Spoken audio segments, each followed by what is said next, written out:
podcast for all your sports and entertainment. And the highest fan, and that put that there on Barry Herman Calvin, man. Go Lions! Get that noise, I want my brand and my dame. Lion kneecap, that's what we at. That's my swag, that's my brain. Yeah, I'm back for all that. I got racks, I got bands. Talking gritty, walking it, cause I'm a bad, bad man. Tell them boys, get that noise, I want my brand and my dame. Lion kneecap, that's what we at. That's my swag, that's my brain. Yeah, I'm back for all that. I got racks, I got bands. Talking gritty, walking it, cause I'm a bad, bad man. What's up, Lions fans? I'm back with another episode. Hey, like and subscribe to the channel. I really do appreciate it. Hey, we got to talk about this Commanders and Lions game. We won this game, man. That was great. Awesome. Great job. A win is a win. I'm never going to complain about a win. And I hope you are not either. Going back, slipping back into some old ways, just every time they lose, you just panic and freak out. Come on, man. We got to get past that. We got to get a little bit beyond that, and let's try to get past that. Okay, we won this game. So let's talk about the elephant in the room. That was a weak elephant, wasn't it? I said, more. That sounded more like, it sounded like a vampire or something.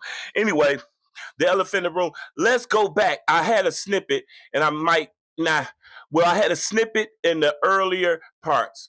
When we first started this, I said out of training camp, on the first and the second podcast, I said that John Morton is not going to be what we need as an offensive coordinator. I said, I hope he works out. I hope that he can come in and do a good job or whatever. But my initial thoughts was, and what I actually said was, I believe that they're not going to fire him, but I believe Dan Campbell will take over the coaching duties, the OC duties, mid around 8 or 9 if it didn't go. So once it started, it just wasn't working. The offense just wasn't working. He was not being creative. He was not making the defense think about anything. Actually, he was being predictable. He came in and he had a big playbook full of a bunch of plays, but he didn't use any intuitive ways to get those plays to work. Like, you got to run Ben Johnson was running this play because he knew he was going to run this play on the third down of the next series, and they know he was going to be in this same package to make it look the same and make you think you're doing the same thing, and then come do something totally different out that same formation. He was setting those things up. He knew he was going to do those. That was part of his game plan and part of his, genius as an offensive coordinator. John Morton is just, calling plays. He feel like we got a bunch of good players and he's just calling plays. He's not setting anything up.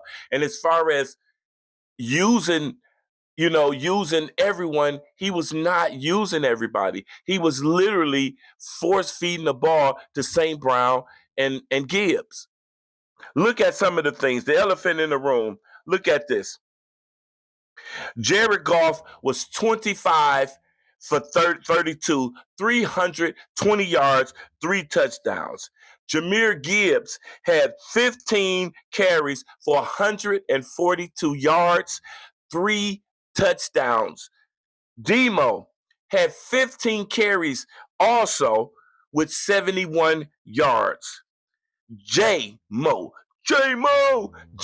had 7 catches for 119 yards and a touchdown. And Laporta was 5 for 5 for 53 yards.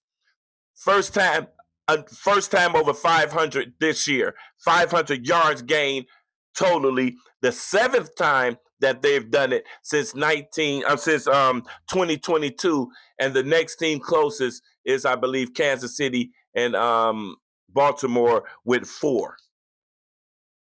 Now, saying all that, why did I say all that? I said all that just to say, look how the offense changed now that Dan Campbell is calling the plays. Look at this. You were saying, okay, how can you get? He was telling J-Mo, he apologized to J-Mo, John Morton, for not getting him the ball, not involving him as much as he was, and said that he would. In the beginning of training camp, he said, oh, my thing is going to be finding a way to get J-Mo and Laporta the ball more.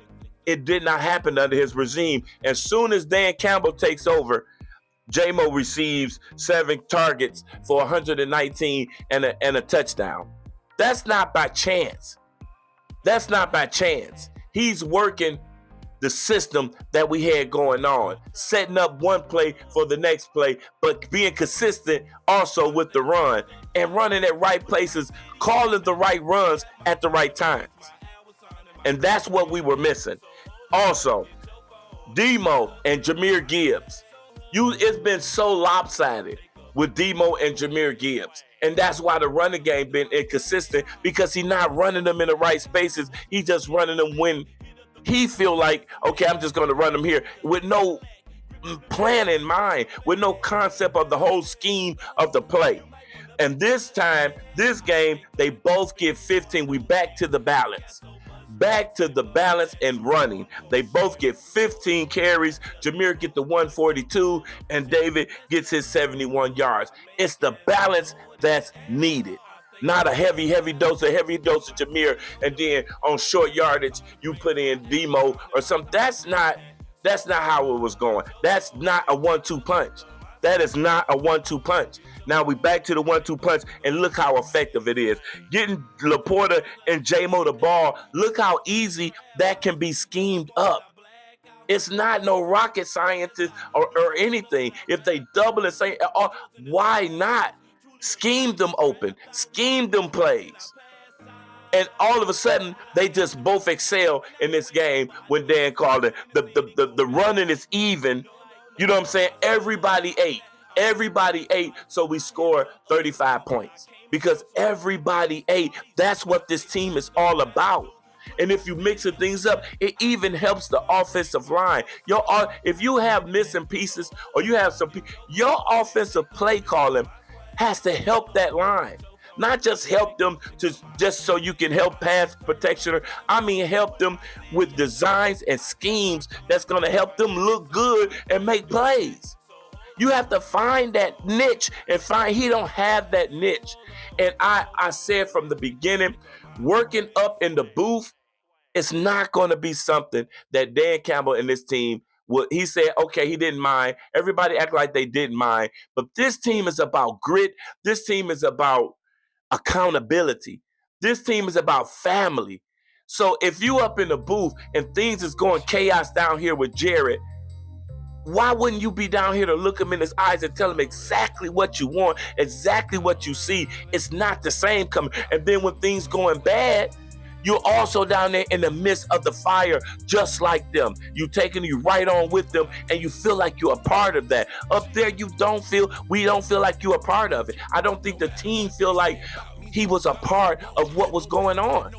So that's why his success, he's like, you far away. He chooses to be away from the team. I never thought that would be a good thing, not for this Lions team and the way Dan Campbell has built it. So now you got Dan Campbell coming back, and man, we get all these accolades.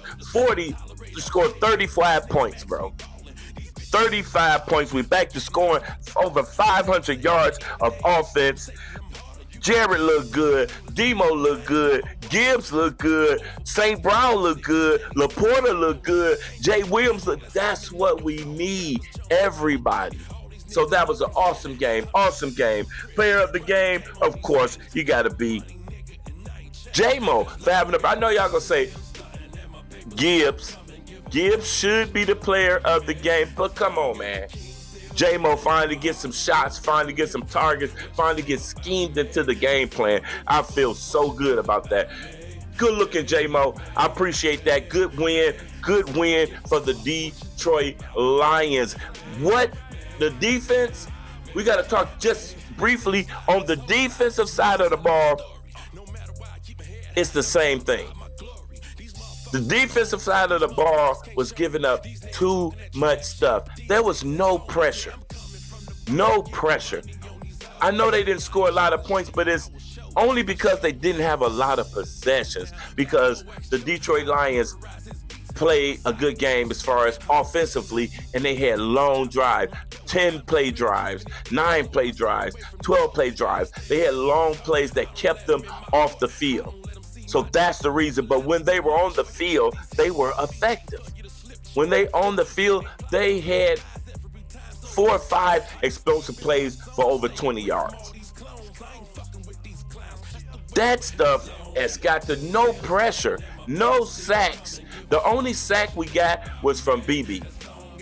BB was the only. BB got 1.5 sacks. Then Alizone got a half a sack. So BB got 1.5 sacks. Other than that, no defensive lineman or nobody got a sack. No pressure. This guy was just back there patting the ball, throwing up, just completing all kind of passes everywhere. The defense did not look good once again. They was giving up runs 4 or 5 yards, a rush on the 1, even on 3rd and 4. They just giving up. We wasn't giving that stuff up. So the defense did not look good. And I would say this. A win is a win, and we glad we won this game. 100% I'm glad we won this game. I'm the biggest Lions fan, as you know. But we have to see what's going to happen in this next game. How are we going to come into this next game?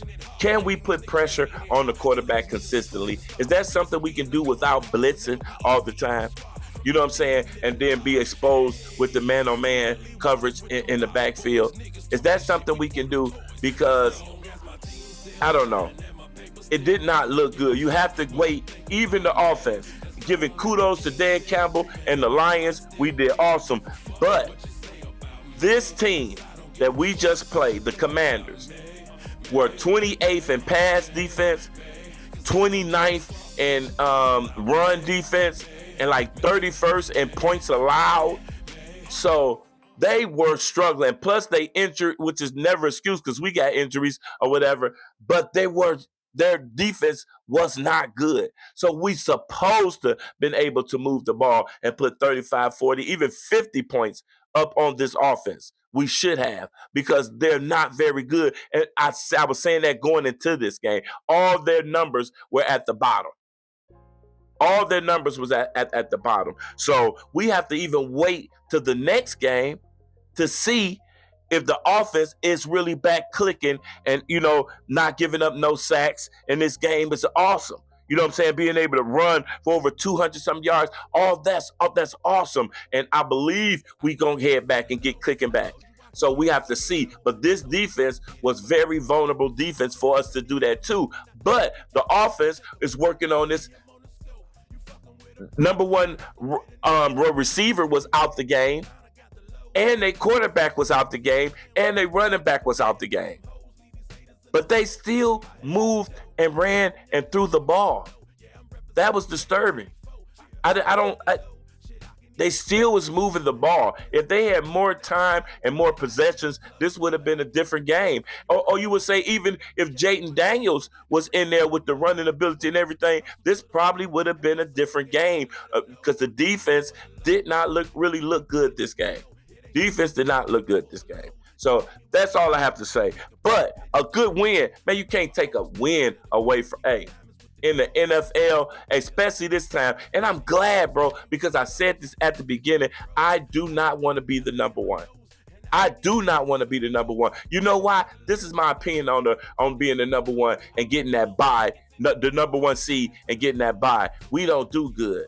I've always said this. We look the worst when we get a break. Every bye week, we look horrible. After every bye week, we don't look rested like we got a well game plan. We look horrible after every bye week. Beginning of the season, when they don't play in the preseason games, the first game, they always look horrible. Offense can't get it together. Look at this Green Bay game. But this is every year. Even when we win, we know, okay, we need to get some stuff together. This didn't look good. But we're going to get it clicking. Always. And then also, when we got the number one seed and we had the week off and like, oh, that's good. We can get a little healthier, no. That was the worst case scenario. And I know our defense was out and hurt, but the offense played horrible. We had 4 turnovers. Jared threw 3 interceptions and he fumbled. Like, bro, it was horrible off the bye week. So that's one thing. I don't want us to win the division. I want us to win the North. We definitely the kings of the North, but winning the whole NFC and getting that bye week is something the Detroit Lions do not need. They believe they need to play football every week. That's what the Lions are built on. That's the grit part of it. They need to play every week. When they take that break, they come back and do not look good. Look like they need a week to get it back together, to get that grit back going on. They got to probably pull it off. It take 2 weeks to get that grit. So they have to play a game. So I do not want them to be the number 1 seed and get that break because that looked bad. Anyway, thank you for watching. Hey, like and subscribe to my channel. I really do appreciate it. Hey, and I didn't do a video right after the loss because I'm got to do better. I have to do better because I'll be distraught after a loss. But I have to know that that's just part of it, and I get it, and I can't say nothing negative about it. I'm a true fan. I'm not, sponsored by nobody telling me what to do. So I'm a true fan. So I'll just be I'll really be on something when they lose. I'm gonna get that together. I won't do that again. But I don't be knowing what to say. And the way they lost, I didn't know what to say. I ain't gonna even lie. Woo, woo, woo, woo, woo. Ooh, ah, ooh, ah. Alleylife podcast, all Lions talk. Check me out. Ooh, ah, ooh, ah. Dang. And the highest fan, and that put that there on Barry Herman Calvin, man. Go Lions! Get that noise, I want my brand and my thing. Lion kneecap, that's what we at. That's my swag, that's my brand. Yeah, I'm back for all that. I got racks, I got bands. Talking gritty, walking it, cause I'm a bad, bad man. Tell them boys, get that noise, I want my brand and my thing. Lion kneecap, that's what we at. That's my swag, that's my brand. Yeah,